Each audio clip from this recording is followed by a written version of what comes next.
It doesn't matter how many times I've watched it.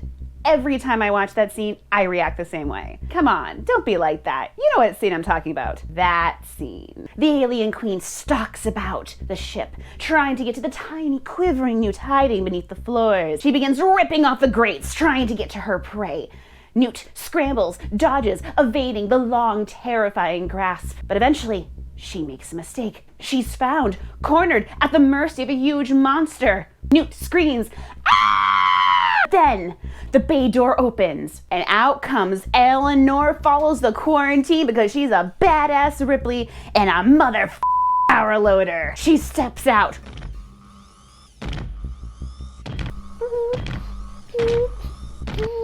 And then, say it, she says it. Get away from her, you bitch! Oh, you said the thing. I've never been the kind of person who likes declaring something to be my favorite. I find the idea of arbitrarily picking my favorite thing and creating a necessary hierarchy to be, well, unnecessary. Also, potentially a little biphobic. What's next? Making me sit properly in a chair? But when it comes to my favorite movie, no doubt in my mind that it's Aliens. It's an incredible film. Even now, it holds up remarkably well. The acting and writing in it are absolutely fantastic. The special effects still hold up, and the creature effects are stunning. R.I.P. Stan Winston. I know some of the Alien fan base doesn't really like Aliens because they feel it's basically a dumb action movie, you know, just filled with a bunch of jocks who are shooting the place up.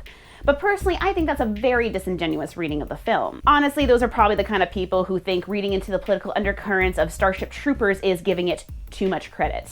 I mean, obviously it's fine if you're more into the less flashy, very claustrophobic feeling of Alien, but I still think Aliens is a really good film. I really don't think it's possible for me to overstate just how important this movie is to me. It came into my life at a time that was very informative and helped to literally shape the way I understand and consume media. It's been a comfort during really hard times. I can't tell you how many times I've been upset or lonely or just having a hard time and I popped in Aliens and just immediately felt so much better. It also has been very important in understanding a fundamental aspect of my life. I do not want to ever be a mother. Nope, hard pass.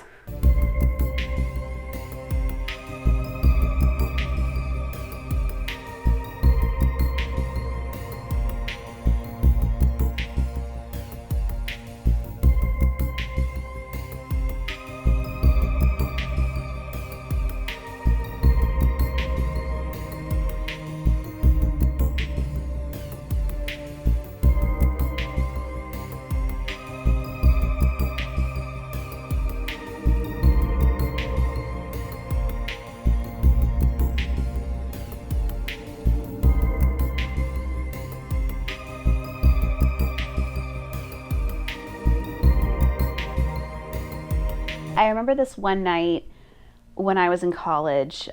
This would have been my first or second year, so I would have been around like 19, 20 at the time. I can't really remember exactly. But basically, me and a couple of friends, we were playing Truth or Dare. But as the night wore on, we stopped doing the Dare part and just only did Truth. Like everyone would just ask a question and everybody would answer it for some reason. Believe it or not, we were completely sober. So at some point, somebody asked the question, where do you see yourself in 5 or 10 years? I went first, and my answer was things like, I hope I've published a book or traveled, have my own house, things like that. Very independent woman living her best life kind of vibes. And then both of my friends went. And both of them made a point to say that they hoped they would have at least one child on the way. At least. Growing up, I always just kind of assumed I would one day have kids. I mean, because that's what you do, right? You grow up, you meet somebody, one person of the opposite sex, of course, get married and have kids. I even had names picked out, Ayla if it was a girl, and Tobias for a boy. Why, yes, I do love animorphs. Thank you for noticing. But my mind always just kind of slid off the details, Like that was a future Mandy problem. Let's just worry about surviving high school right now, and then college, and we'll figure it out eventually. We being me and my uterus, of course. But that night in the dorm room, I realized that no matter how hard I tried, I just couldn't imagine being pregnant. I just couldn't see when or where I would fit that in, 9 months, making an entire human being, plus at least 18 years raising them. I don't have the time for that. And that's when I first realized that I really didn't want to have kids. I never really had.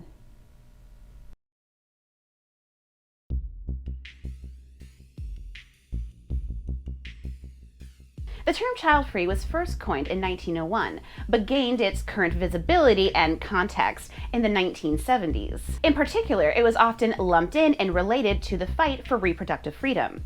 As Amy Blackstone notes in her book, Child-Free by Choice, the child-free movement called into question the assumption that life without children lacked purpose. As birth control options expanded and improved, more and more women were free to choose whether, when, how, and to how many children they would be mothers.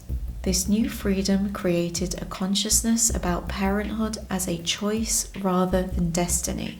With that new consciousness came the emergence of a child-free movement, a grassroots effort to educate the public about non-parenthood as a legitimate life choice, raise awareness about the problems associated with overpopulation, and advocate for those who made the choice to be child-free. The reason why people like myself use child-free rather than childless is that the less part makes us sound like we're lacking something, as if our lives are lesser for not having children. Childless is typically reserved for those who would like to have children under other circumstances, but either just haven't got around to it yet, or maybe they've tried but have been unsuccessful. It's not uncommon for those who start off as childless to later embrace child-free as a way of dealing with that aspect of their lives, or perhaps seeking comfort and support from others. By the way, there are some who don't like the term child-free because it implies there's something bad inherently about having children, sort of like debt-free, or X amount of days we've seen Elon Musk tweet-free, which is a fair point. But personally, I and many others do still find the term useful without necessarily having that association. The philosophy that having children is the one true way to have a fulfilling life is called pronatalism. Pronatalism is essentially the assumed norm, the default that we're all supposed to be in line with, unless you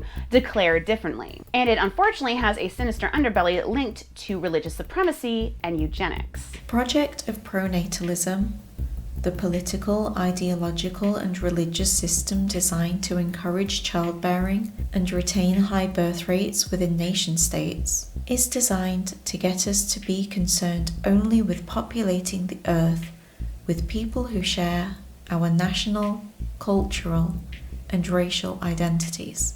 As my audience can probably guess, pronatalism as a philosophy coexists with many other systems, like capitalism, colonialism, and racism. We must create more babies so that there are more workers and consumers for the upper class to exploit. Now, of course, many people, the vast majority, in fact, are definitely not thinking that explicitly. And this argument doesn't exactly hold up when we're looking at more nuanced conversations around, say, the experiences of people of color, who did not create nor benefit from the system. My point is that there are many people for whom these systems just seem so self-evident that they are assumed to be the norm, and haven't really taken the time to do a deeper dive into why they believe that, and thus may be supporting these systems unconsciously. It's a little bit like a concept I discussed in my video, Is Polyamory More Enlightened? That of amatonormativity, which essentially is a system of assuming that only monogamous romantic relationships are the ones that are considered normal and thus assumed to be the best for everyone involved, which is different from just, being monogamous. If you'd like to watch that video, it's right there. Go check it out, it's pretty good. In part 3, we'll be talking a little bit more about the way that motherhood and parenthood have been normalized to a degree that's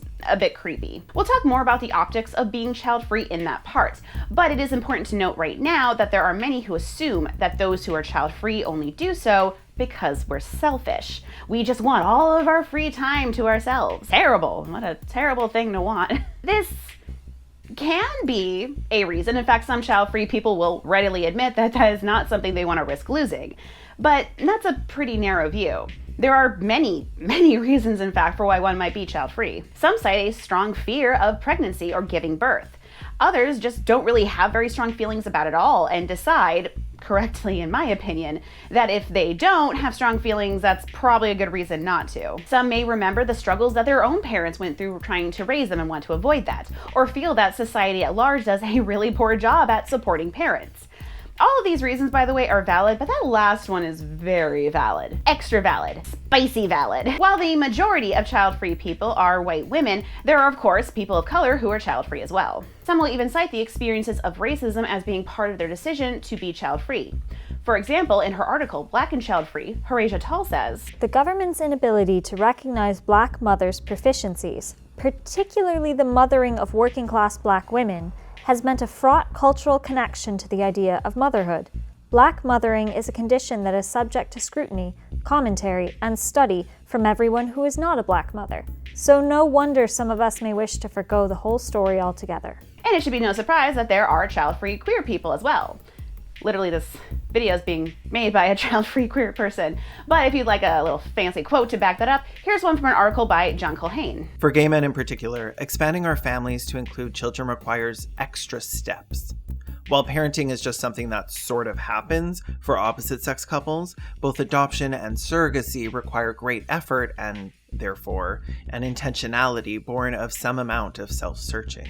By the way, there is a more specific reason that some queer people won't have children, and we're going to discuss that later in part 5. According to the Pew Research Center in 2021, 44% of childless adults say they have no interest in ever having children or say it's very unlikely to happen. In 2018, it was 37%. This means that the choice to not have children and thus the label of child-free is becoming more common. Much of this widespread child-freeness is definitely linked to the current state of affairs. Some find it difficult to justify bringing a child into a world that is metaphorically, and quite literally in some cases, on fire. Remember when everyone was making assumptions about how there was going to be some big baby boom following this whole being locked indoors during a pandemic? Well, research has found that we actually experienced the opposite of that. There are many avenues and systems of support for those who identify as child-free, certainly more than there used to be. Projects like wearechildfree.com help to normalize and spread awareness around the many reasons that people choose to not have children. There's also groups like No Kidding and Are Child Free. Now, I'm sure at this point, everyone watching this video is having the exact same question come to mind. Okay, that's all great information, but what does this have to do with aliens? About that.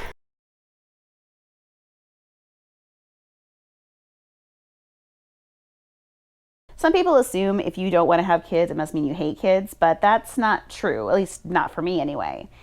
Sometimes there are child-free people who will readily admit that they really don't like kids. Some will even take it as far as to call children crotch fruit or trophies. But me, I like kids. Kids are great. I mean, they're just people who are trying to mature and grow up in a hostile environment and figure their shit out. Relatable. My favorite thing about kids is just how imaginative they are. They're the best. Kids are the best improvisers, just amazing at yes-anding. And if you do that with a kid, they will love you. Like, the easiest thing in the world is to get a kid to like you. I remember one time I was at a wedding and I ended up entertaining this little girl that was there. And I mean, the story that she came up with was just wild. We were like a deer and we were fighting monsters with laser guns. The issue is that at a certain point, I'm just exhausted, you know, and I just don't want to talk. I don't want to play anymore or look at their little faces. And I get honestly really scared about potentially snapping at a kid or being too dismissive. That's shitty to do, you know, they don't deserve that. I don't think full-time parenting is for me, but the quirky, fun aunt who comes in, gets to have a good time, and then gets the hell out of there, perfect. Okay, twists my arm.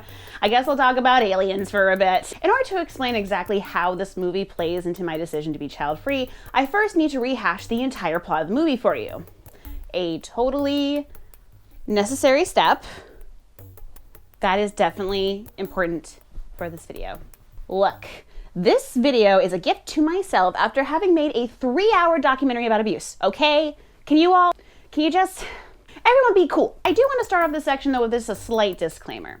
In a moment, you're about to hear my own personal experiences and feelings around the Alien franchise. Opinions and thoughts that I imagine not everyone watching this will agree with. And that is entirely okay. I am fine with people disagreeing with me. We're talking about media here, and much of how we relate to media tends to be rather subjective. There are certain movies, television shows, books that I really adore that other people don't, and vice versa. And that is 100% fine with me. I do not find people having different experiences about the media that I personally adore to be somehow a challenge or offense or diminishing of my own experiences. I extend respect and space and just a nice, welcoming environment for all counter thoughts and opinions, and I just ask that you all do the same for me. Toxic fandom, especially steeped in gatekeeping, is silly and unnecessary, and I will not be participating in it. All on the same page? Cool. Okay, let's talk about aliens. Alien starts with the sole survivors from the first movie. Ellen follows quarantine procedure because she's a badass Ripley, and her cat pal Jones being found in stasis within the escape shuttle they used to get away from the exploding Nostromo from the last movie. Once awakened, she's informed by Burke, a sleazy representative from Legalkimchi, that she's been asleep for over 50 years. This transitions into a pretty scary nightmare, and then Ripley awakens in her new room covered in sweat. Oh, by the way, if you look closely, you can see the harpoon gun that Ripley used to shoot at the alien in the first movie is still there. It's at the bottom of the screen, in the door. Small detail, but I really love the... Oh, no, Mandy, you're nerding out. We had a lot of cover. Focus! Ripley tries unsuccessfully to defend her actions, blowing up the Nostromo to a bunch of bureaucratic heads, who dismiss her warnings. They close the case, demote Ripley, and inform her that they're already colonists, entire families in fact, on LV-426, who haven't reported anything like she's describing. Later, Ripley, who is now working with powder loaders on the docks, is approached by Burke with Colonial Marine Lieutenant Gorman, requesting she come with them to LV-426, which has gone dark. They're not sure why, but they want her there as a consultant, just in case. Ripley first turns them down, but then decides to go, leaving Jones behind. And you little shithead. You're staying here. After a brief hypersleep, the Sulaco arrives at LV-426 with Ripley, Burke, Gorman, and our cast of Marines. We've got Corporal Daddy Hicks and Private Hudson. R.I.P. Bill Paxton, miss you. Bishop, an android Ripley doesn't trust due to her having some previous bad experiences. Private Vasquez, the badass who is played by a white woman in brownface, by the way. Her best dude pal Drake, and a handful of others who are really all just here to die. We get to see the Marines joking around, expressing tons of bravado, and mostly underestimating the potential xenomorph threat. By the way, xenomorph literally just means alien. That's what that is. There's also a great scene where Ripley demonstrates both her skills with the power loader, foreshadowing much, and her flotation skills. Where you want it? Oh, that's how you do it. Right. Okay, I'm writing that down.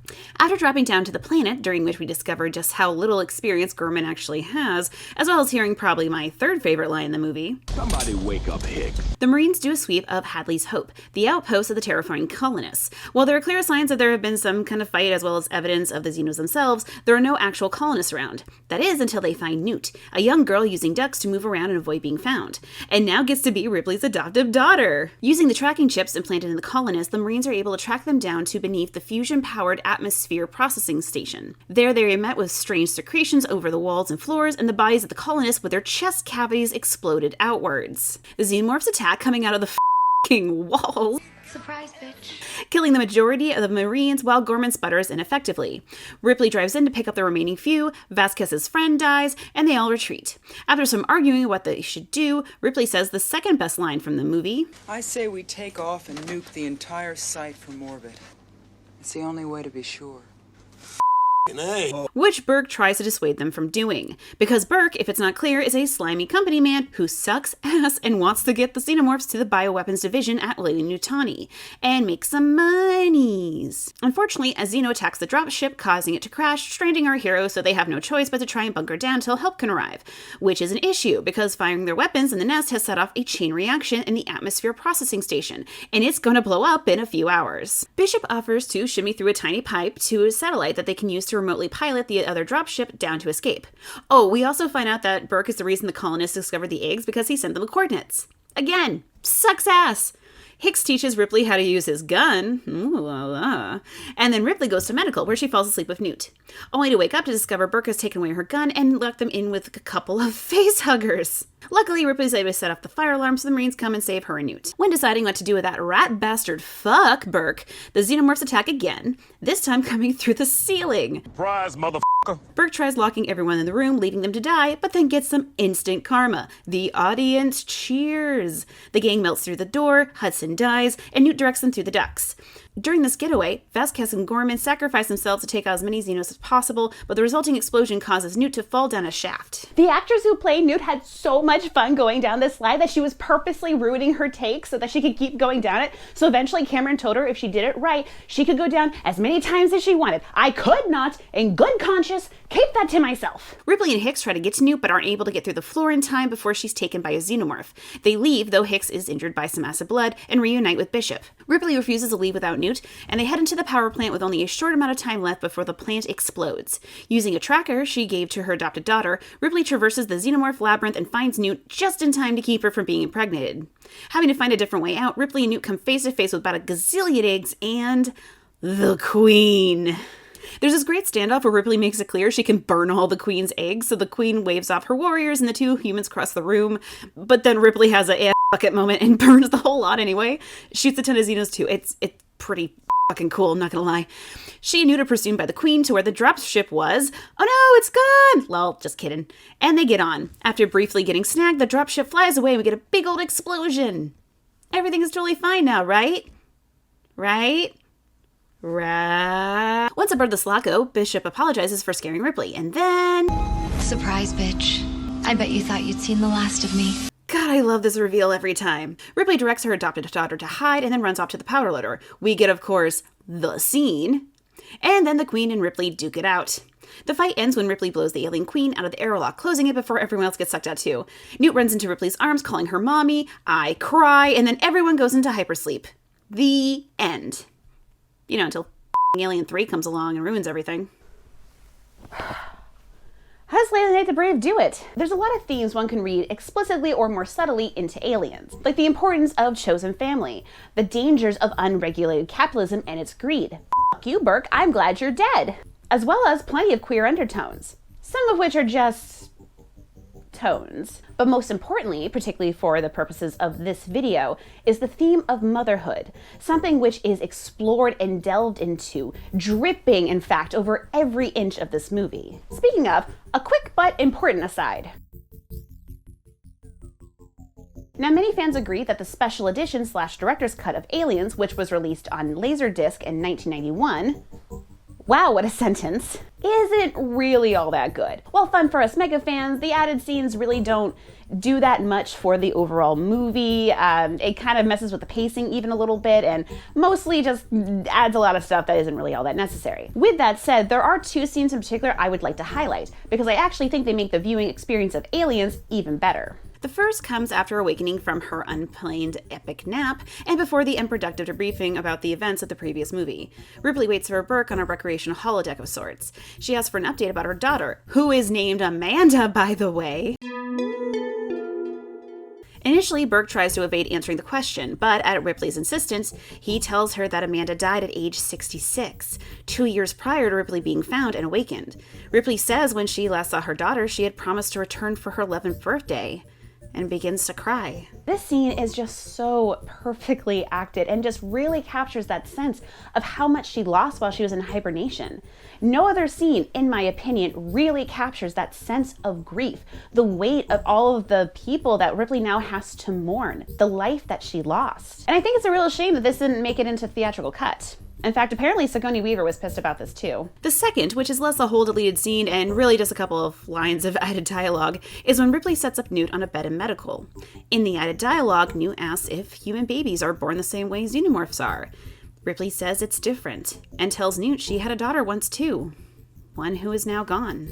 I like considering both of these scenes canon because to me they just add so much to the final confrontation and just the overall themes of the movie.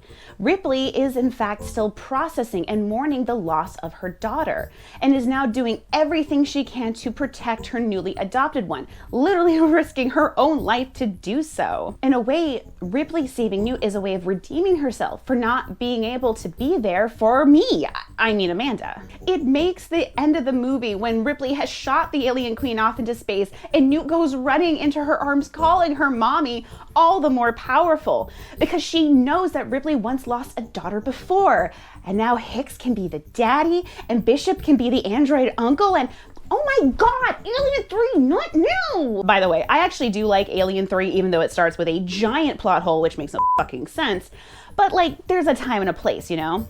Certainly it's better than Alien Resurrection, which I personally think is the worst one in the entire franchise. And yes, I do say that while considering Alien Covenant's fingering scene and everything else about that movie. But I guess we do have to put a pin in talking about aliens for now. I'm so sorry, my darling. I'll be back. Wait for me. Let's switch gears and talk a little bit about the way that child-free people are viewed, which is to say, not very good at all.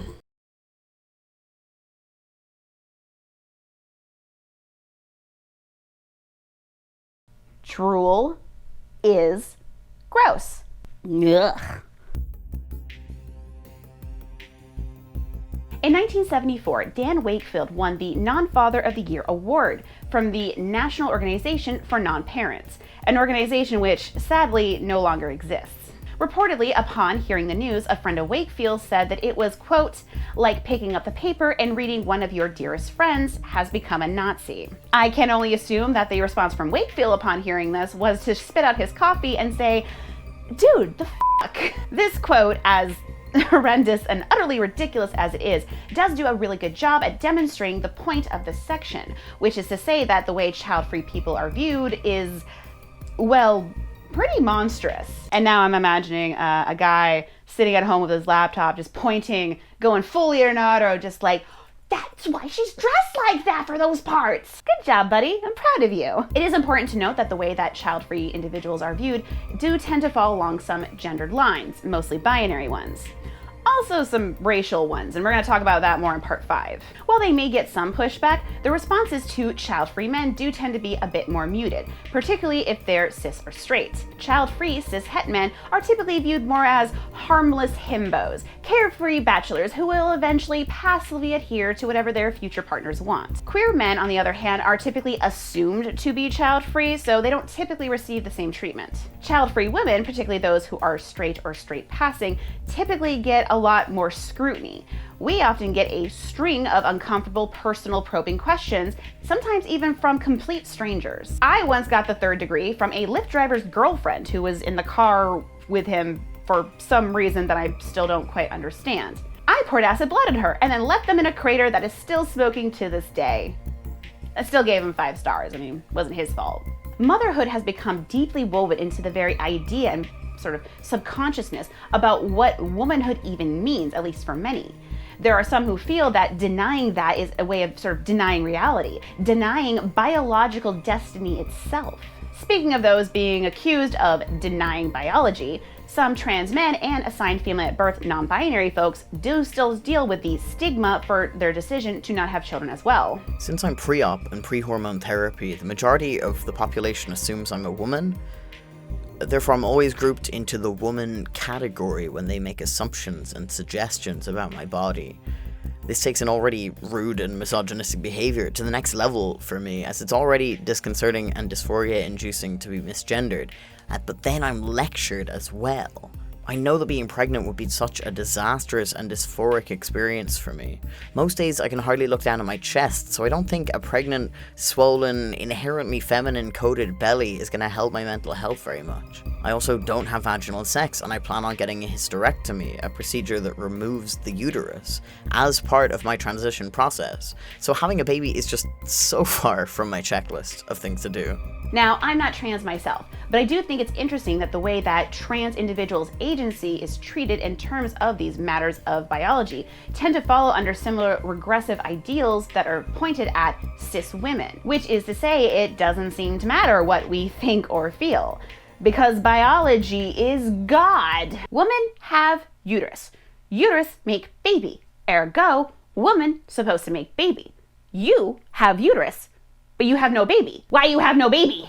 By the way, in my resources down below, I do have an article that is written by a non-binary person in which they explain the way that sort of our typical gendered language we use to talk about pregnancy and birth is very alienating for them. I could probably make a 2-hour length video just talking about the many ways that some public figure has decided to come forward and stir the child-free hating pot. The fucking Pope has tweeted multiple times criticisms of the child-free. Poor Jennifer Aniston still gets shit about being child-free, a subject I'm sure she would love to move on from. None of this, of course, is helped by just how rare it is to see positive child-free representation in the media. As Claire J. Harris puts it, countless romantic comedies create female characters whose single child-free status is a marker of emotional immaturity, a barrier to be overcome on her journey to true adulthood.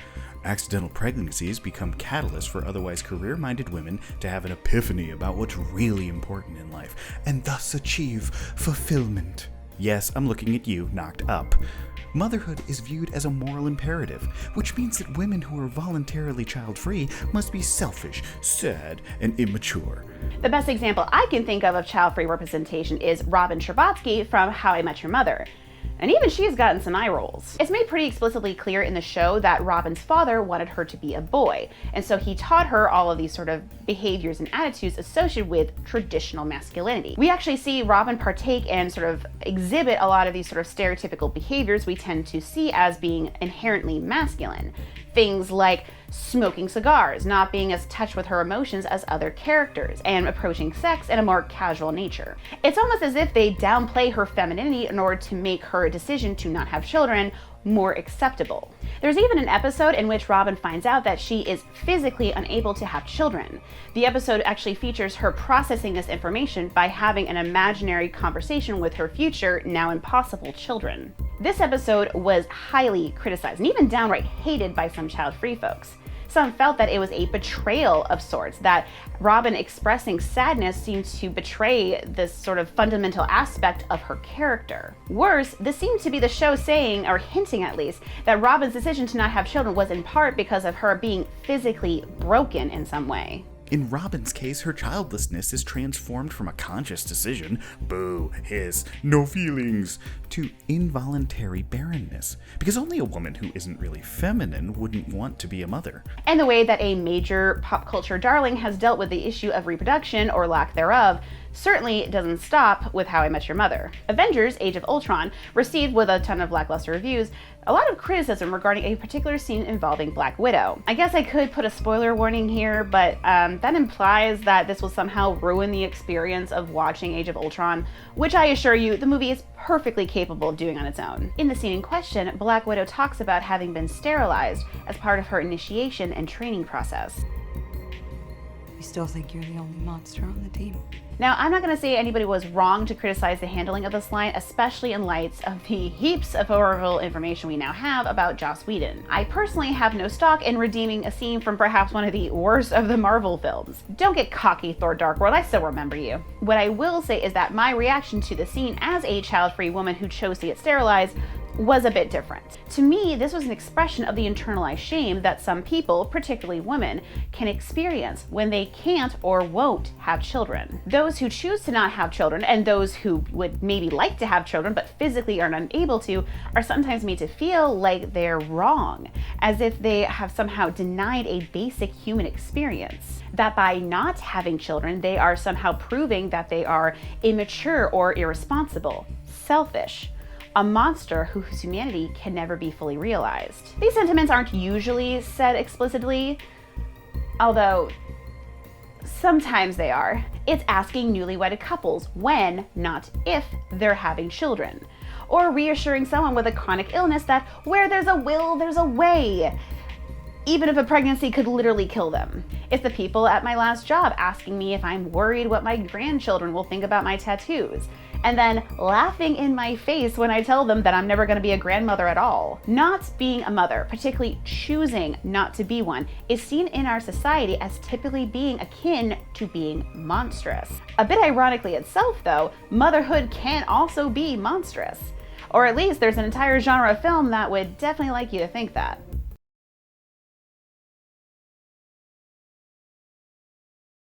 In most horror movies, children are these little creepy bastards, or else they act as evil detecting magnets. Maybe if Billie stopped antagonizing the ghost, they wouldn't possess the clowns.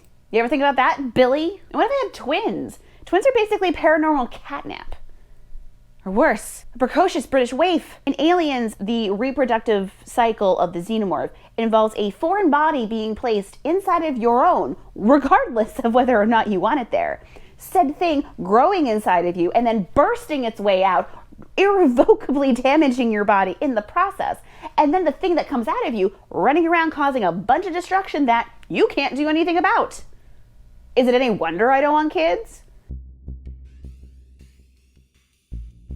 I'm definitely not the first person to notice that the genre of horror does seem to have a lot to say about the subject of motherhood. While we have more modern films exploring the subject, things like The Babadook or Hereditary, both of which are fantastic, by the way, there are plenty of classics that have also explored this theme. Movies like The Brood, Psycho, Carrie, and Rosemary's Baby. By the way, f*** Roman Polanski and f*** everybody in Hollywood who keeps working with him. Sometimes mothers in these films actually are protecting their offspring at all costs, fighting tooth and nail to protect them. But oftentimes, these mothers are also, at least in part, represent a threat themselves. Let's look at an example. Mrs. White, Carrie's mother from the movie Carrie. Now, in her mind, she is doing everything she can to protect her daughter, to save her mortal soul. But how does she do that?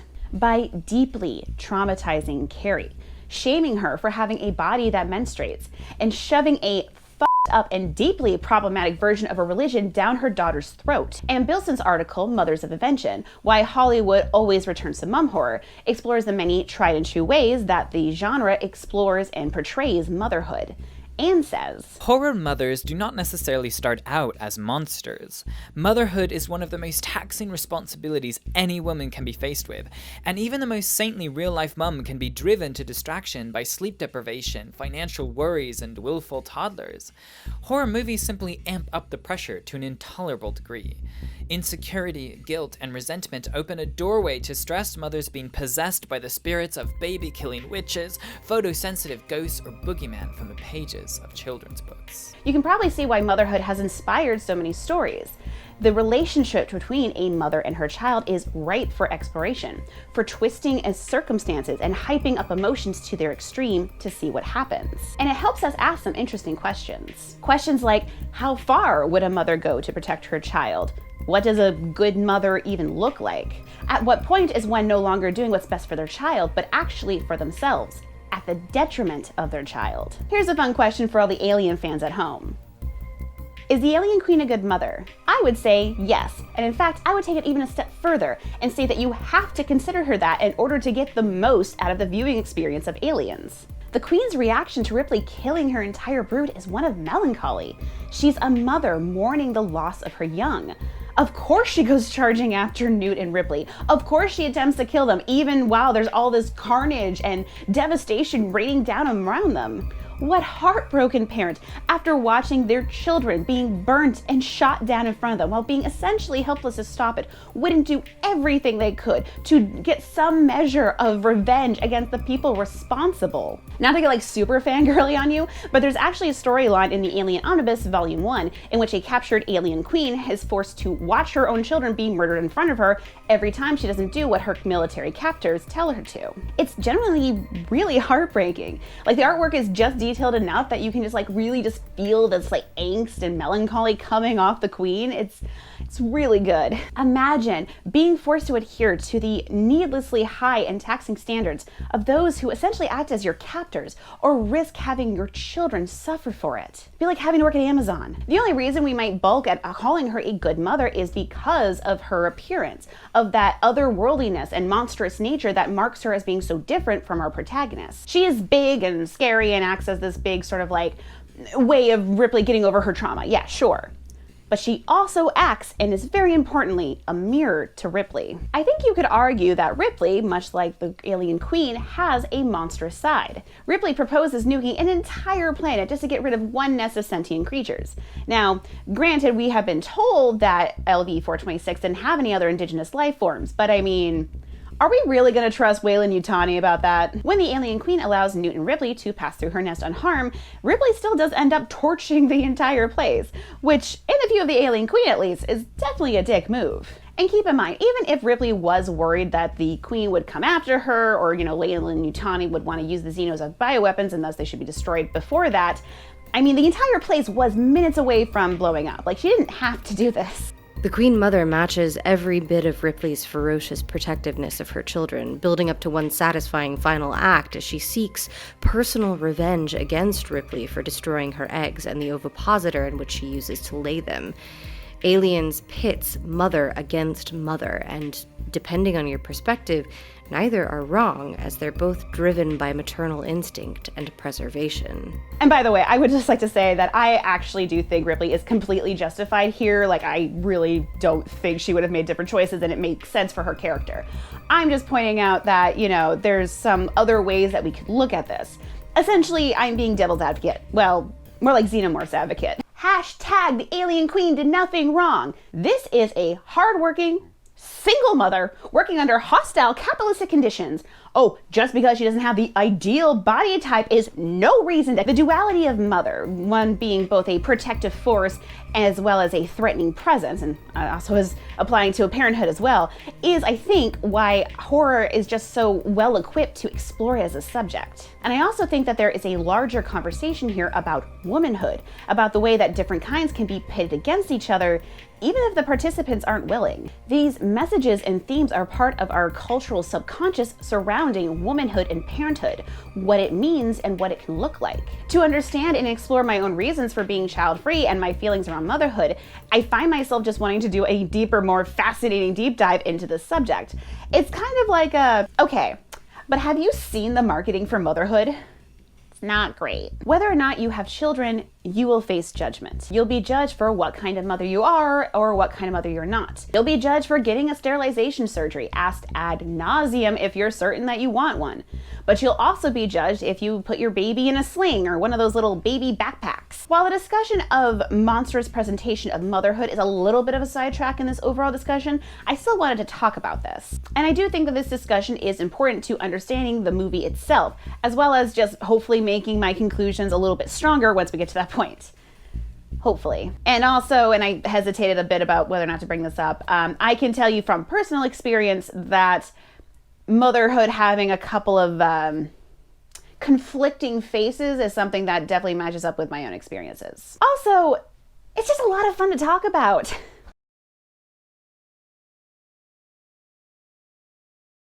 Some child-free people won't have children for environmental reasons, usually citing overpopulation as the source of their concern.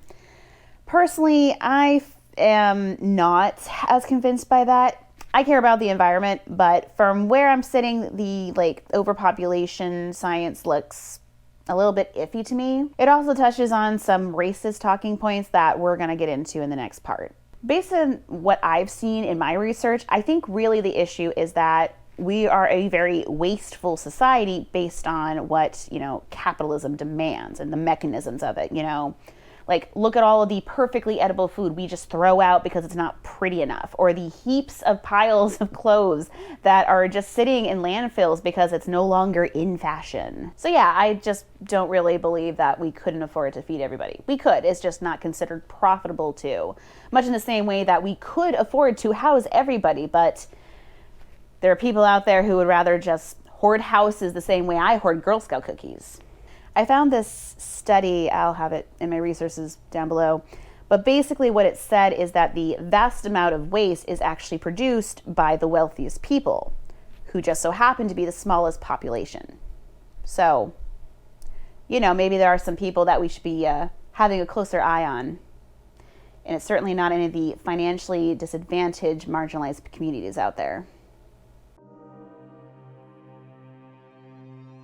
I'm wearing normal clothes for this next section because, as you're about to see, things are about to get pretty serious. Earlier in this video, I made a point to mention that the intersections that one lives at can affect the optics of being child-free.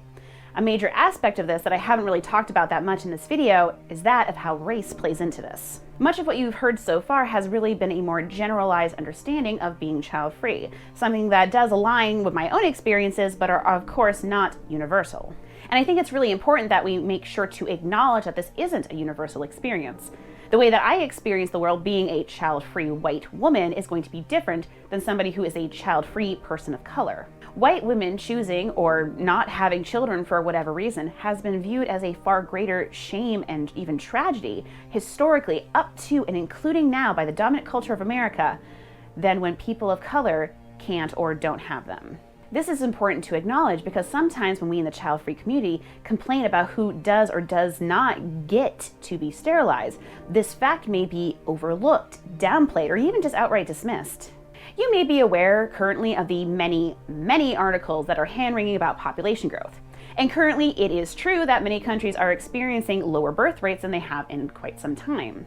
What you may not be aware of is that some of these same people who are screaming about the population growth and hand-wringing about it are actually espousing a white supremacist talking point, a conspiracy theory that eventually the white race may be outbred by everybody who isn't. It's called Great Replacement Theory. The history of the term is a bit of a long one, but essentially it's the phobia that one day whiteness itself will become extinct, as everyone will be replaced by those who are considered undesirable. Essentially anybody who isn't white, straight, and able-bodied.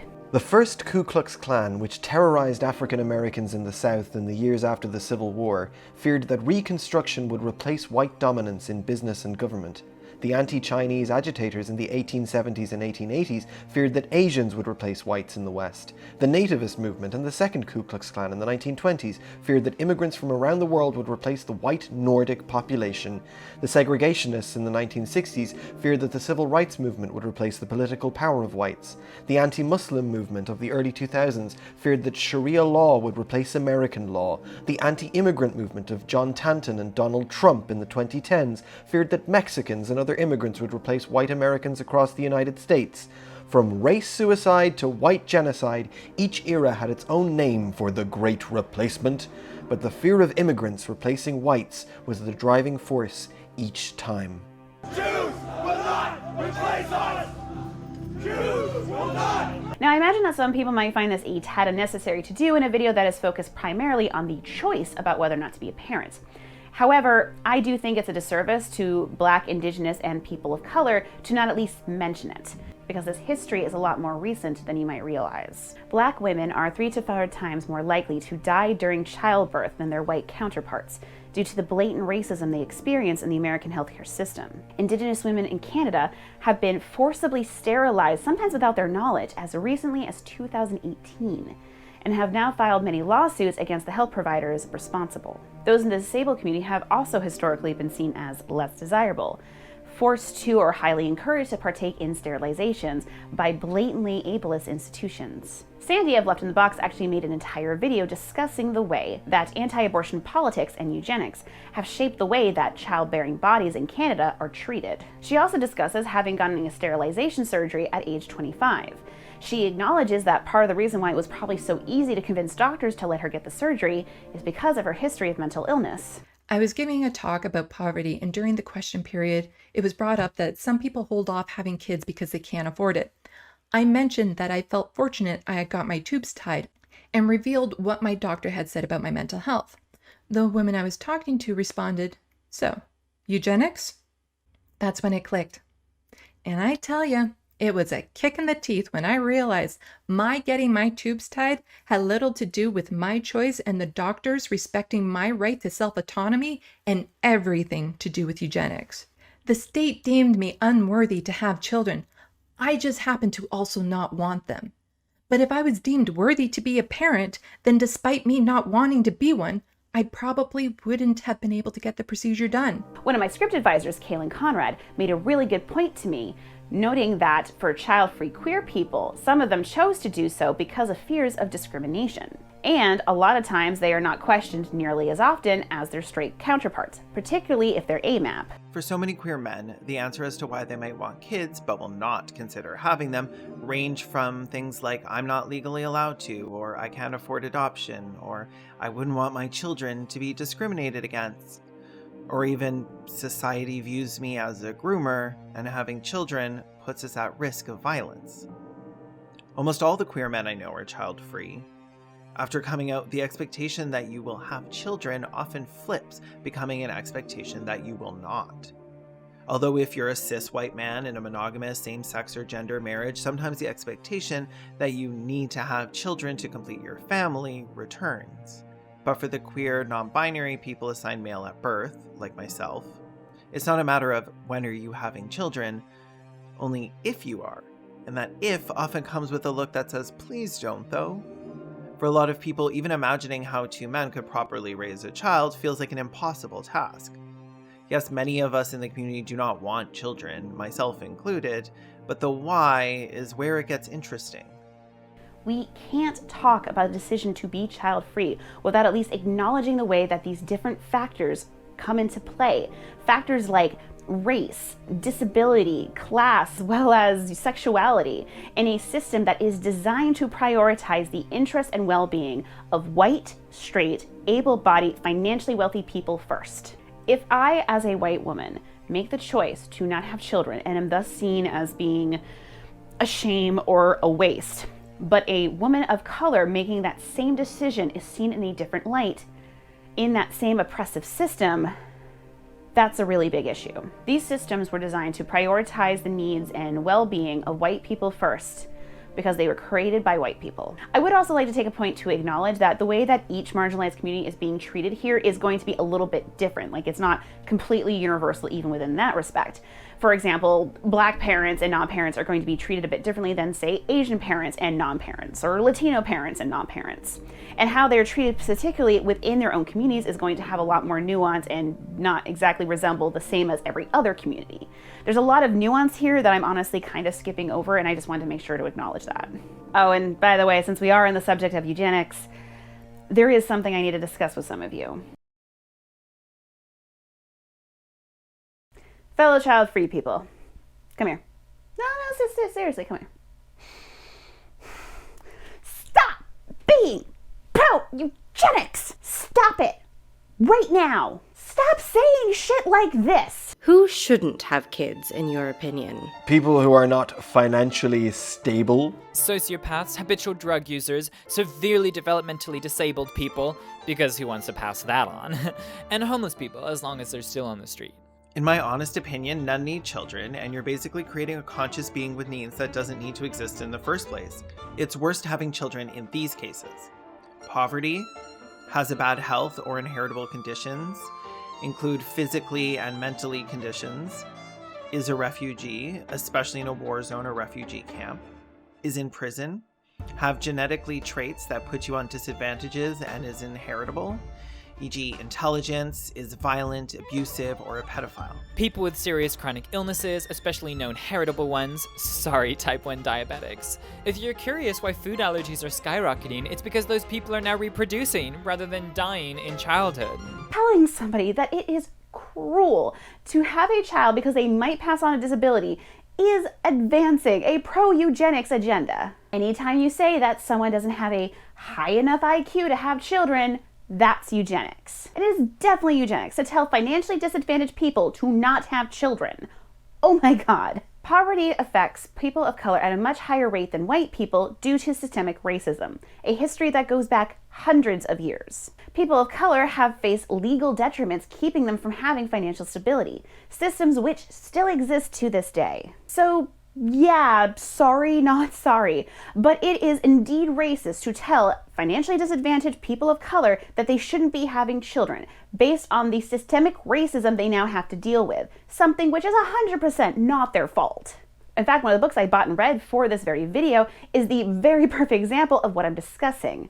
This book, The Baby Matrix by Laurel Carroll, is on every child-free reading recommendation list that I came across in my research, and it's one of the worst things I've ever read.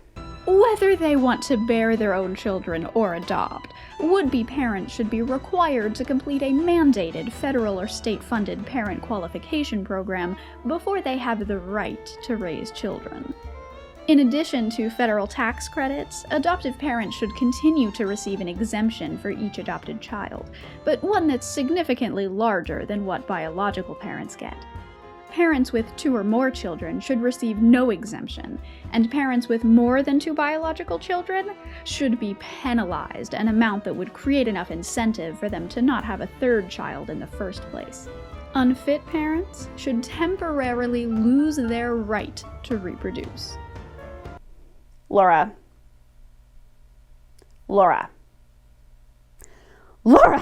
This book is an anti-natalistic manifesto advocating for the discrimination against biological parenthood. It's less pro-child free and more just anti-bio parent.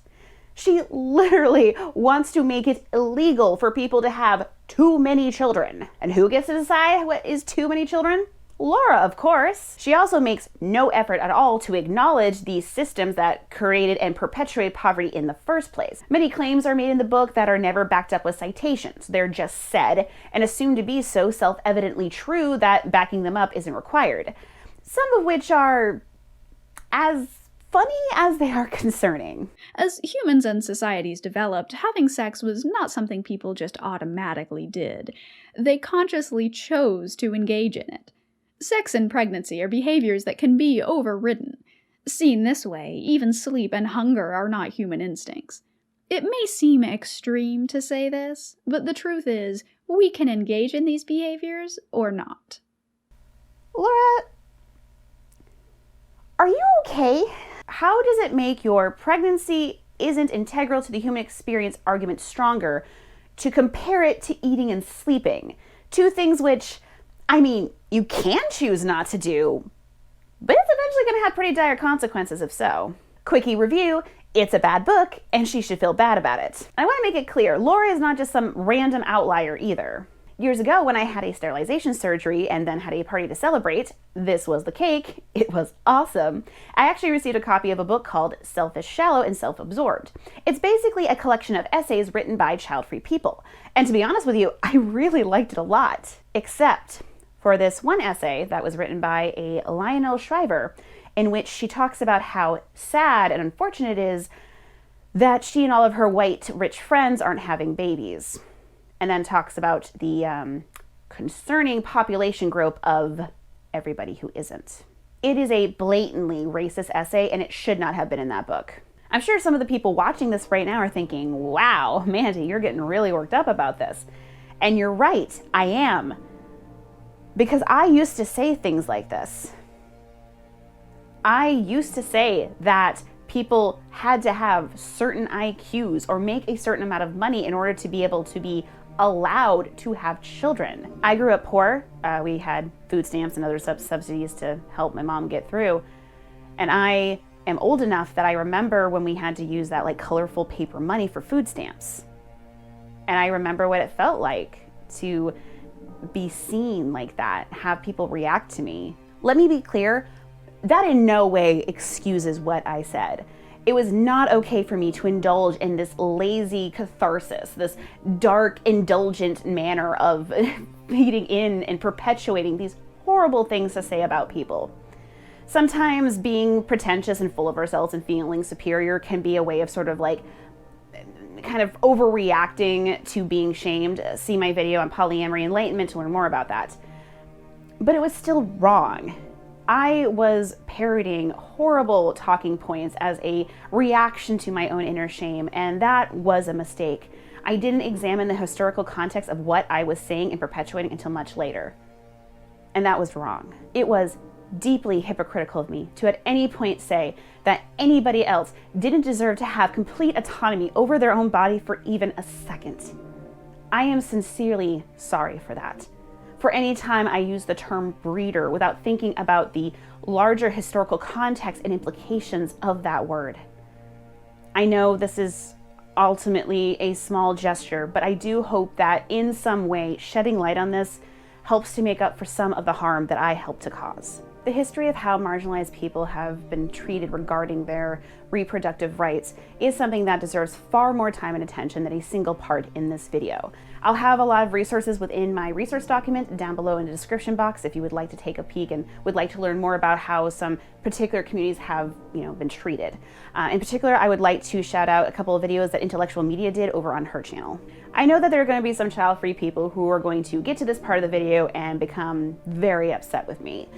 They'll counter with, no, I'm not racist at all. It's not pro-eugenics. Antinatalism is good, actually. Blah, blah, blah, blah. But what I'm trying to get you to understand and point out right now is that what you say has a greater historical context. It doesn't exist in a vacuum. Historically, anybody who has been queer, had any skin color other than white, disabled, or seen as deviant in any way has been synonymous with unfit, due to systems created and perpetuated by white, straight, ableist, and financially wealthy individuals. That is the reality. This is made all the more frustrating for me because right now in my country, reproductive rights are being undermined.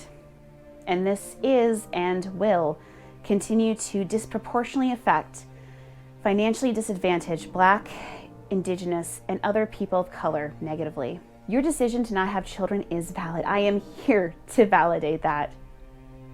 But so is the decision to have them. Until everybody has reproductive autonomy over their own bodies and is treated with equity, all of us suffer. As a last-minute addition, I wrote and edited the majority of the script before the information about Roe v. versus Wade was leaked. And honestly, it's really devastating news. I was hit by that pretty hard, as I imagine many people in this country were. I'm very fortunate I was able to make the choice about what my reproductive future was going to look like and was able to make that decision. But there's going to be plenty of people who haven't had that opportunity and now might not ever get to. I'm trying to stay hopeful, but it's hard. And on top of everything else that's been going on between pandemic and all that other stuff, my own personal life, it's just a lot to process. But I do think that in a way that happening makes this subject all the more relevant and important to discuss. Let me put it to you this way.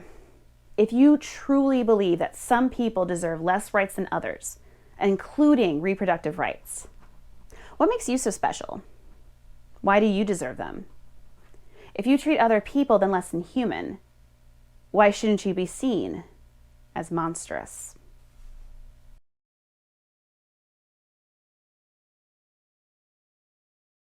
There's a really big aspect of my decision to not have children that I've been really carefully sidestepping this entire video.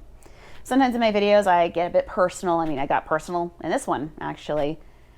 But for some reason, with this particular thing, I find myself hesitating. I once thought Mia Mulder, Swedish video essayist, and Tully, who makes me go, wow-wee, every time I see her tweet out. I'm all for using trauma as a part of content. I've done it myself. But years ago, I got a great tip from another YouTube about how to do it. Only do it if it's resolved. And the person who said that? Gandhi. I'm just kidding. It was Abigail Thorne. Gandhi's only on Instagram. Everybody knows that. So, with that very sound advice in mind, I won't be telling you about my tumultuous childhood. What I will say is that unresolved generational trauma is a bitch.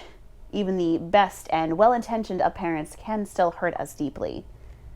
And there are things that I went through as a child that I wouldn't want anyone else to experience. As much as I love the ending of Aliens and always cheer for Ripley's success, there is a part of me that always gets a little sad too. Say what you will about her, but she was a mother too. A matriarchal figure who, in the depths of her grief, rose up against impossible odds to seek revenge against those who struck down her progeny. She fought with as much tenacity and passion and intelligence as Ripley did. And her defeat will always have a bit of a bittersweet flavor for me. Who is the real monster of this story? I mean, other than capitalism and Burke, of course. I think for me personally, I would like to try and not think of anybody as being a monster, whether they have children or don't, are armed with flamethrowers or filled with acid blood. Having children is definitely not for me, but I still think it's important and try to myself celebrate and uplift those who are amazing parents. People like my sister and the many friends that I have in my life. People who teach their children about the self-determination of Indigenous people, the truth about the racist history of this country, and who would definitely still support their children and love them no less if they came out as queer or trans. So why do I, as a child-free woman, get so much satisfaction out of watching Aliens? because I like a movie that makes it clear that motherhood is complicated and messy. It's filled with all kinds of twists and turns and challenges and weird liquids that look really dangerous and otherworldly to me. Drool is gross. Something I didn't really get into in this video is that there are many people from marginalized communities who empathize and even relate strongly to monsters in cinema, who saw the monster being chased off with torches and mobs of angry people and recognized some kind of kinship there, who understood what it's like to be seen as a dangerous outsider. Luckily, there are lots of other video essays who have actually gotten much deeper into that subject. I'll have a few recommendations in my resources down below, but in particular, I would like to bring attention to this video here by BB Hives. In it, she talks about the way that trans people sometimes relate very specifically to monsters, and also talks about her own experiences as being a trans non-binary person. It's very art house and like poetic and dark. It's really interesting. It's kind of like if Harker the Storyteller had the budget of Natalie Wynn, or like a contestant on Dragula decided to make a video essay. In fact, I feel so strongly that this video is so criminally underwatched that your activism sort of act of the day today is to go watch this video. Please like it, subscribe, and maybe just like write a nice little comment telling her how much you'd like to see more. I really want to see BB cover more subjects, so maybe if we all like gently encourage them, we can draw them out to make some more content, because I want to see them cover more subjects. I always thought marginalized people relating to a monster was something that didn't really relate to me personally. I approved of it, understood it very well, but it just didn't seem like something that I could myself relate to until I was working on this script. While I was working on this script and trying to tie all these strings together, I realized that to some people, I am a monster because I'm queer. Because I went to college, but not for a STEM, and now do things like this in my free time. Because I don't want children, and even surgically changed my own body to make it very unlikely to ever happen. There are ways I could change and conform and thus be more acceptable to society, but that would be denying who I am. And if there's one thing that I've definitely learned from all the badass women in this franchise, human or otherwise, is that doing what is expected of you isn't always good or morally right or necessary or even fun. When I watch Aliens, I can't think of a single reason why I'd ever be a mother. And that's all you need to know. Hey everyone, thank you so much for watching this video. As you may have guessed, this was a lot of fun for me. I'm a really big Aliens fan. Is it noticeable? Can you tell? Where's my tail? While working on this video, I actually ended up experiencing an employment change, which is my very gentle way of saying that I don't have a job right now, which is a little terrifying. I'm sure I'll find something soon. There's a lot of places hiring, but I'm kind of taking a moment to breathe because I was at my last place of work for 9 years and wasn't expecting to leave there this soon, but you know, sometimes things happen for a reason, and there was a lot of signs that it was time to move on. So I have done so, and yeah, I'm excited to see what happens next. I'm certainly not making enough on Patreon yet to completely survive off of my own, but if you'd like to help change that, you can go over to patreon.com/mainlymandy and sign up for one of my tiers. They go as low as $2 and up to $40. I've actually experienced a really big boost in Patreon supporters lately, which is really awesome. You can get lots of cool behind the scenes stuff. In fact, my $10 and up tier are actually going to be getting a really cool little behind the scenes video in which I show off all of my many silly alien memorabilia things that I have, because I have quite a bit, and most of it didn't make up, and most of it won't be showing up in this video. So, you know, if you're interested in that, let me know. This thing is very unwieldy. Of course, if you're not able to commit to a monthly donation, which is totally understandable, you can also give a one-time donation over on Ko-fi, Venmo, or PayPal. All of that information will be in the description box below. I also would like to take a moment to thank the many people who helped me out in this video. This was my first time using green screen, and so I got lots of great advice from friend of the channel, Caelan Conrad, who is also a script advisor. Really appreciated their feedback, and they also are responsible for my excellent titles and the cool backdrop, which you will be seeing, of course, later. I have haven't actually seen it at this point, but I'm very excited because I know it's going to be really good. Caelan's so talented. Oh my gosh, it's so hard to keep my head on straight. So hard. I also want to give a huge shout out to both of my sensitivity readers who were very helpful in working on this video, especially, and not to like diminish the other person, but especially Isabelle, who is someone who does this professionally, and you can actually find her info down in my description box below. I highly recommend her, especially if you're someone, you know, who, like me, probably doesn't have certain lived experiences or, you know, certain opinions because of that, and so you might miss things even if you are intentionally trying to do better. Isabelle was a pure delight to work with, very professional, and I definitely think that the script is a lot stronger for her feedback, and hopefully she enjoys this final product. This was a great video to work on, but there is definitely more to come. So if you are not, make sure you are subscribed below, like this video, and maybe leave a comment. Let me know what you think. Are you a child-free person or are you not? Do you like the movie Aliens? Which one is your favorite? Do you actually like Alien Resurrection? And if so, why? I just want to talk. Thank you all so much for watching, and I will see you next time. Promised her that I'd be home for her 11th birthday. Vasquez, have you ever been mistaken for a man? No. Have you? Game over, man. Game over. Isn't that how babies come? I mean, people babies, they come from Jesus. Very different. Somebody wake up, Hick. Did you ever have a baby? Yes, I did. I had a little girl. Where is she? She's gone.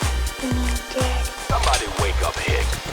I say we take off and nuke the entire site from orbit. It's the only way to be sure.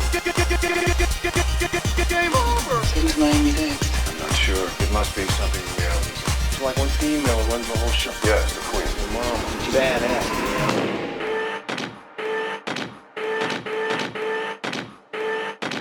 Get away from her, you bitch!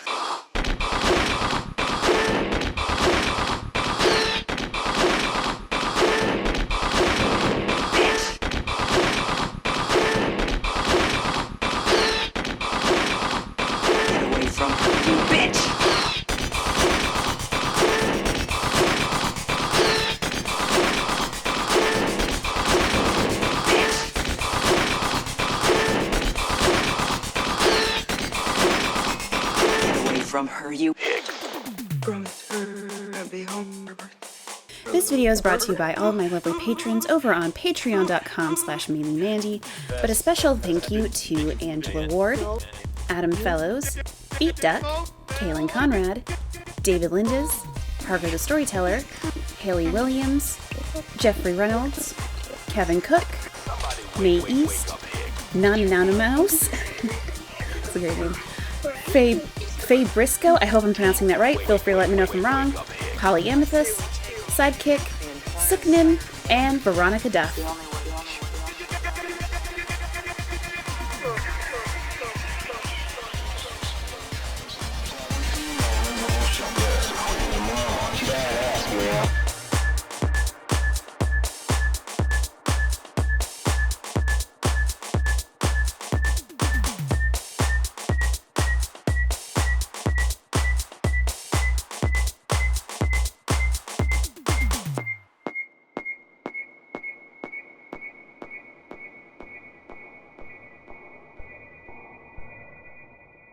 Surprise, motherfucker.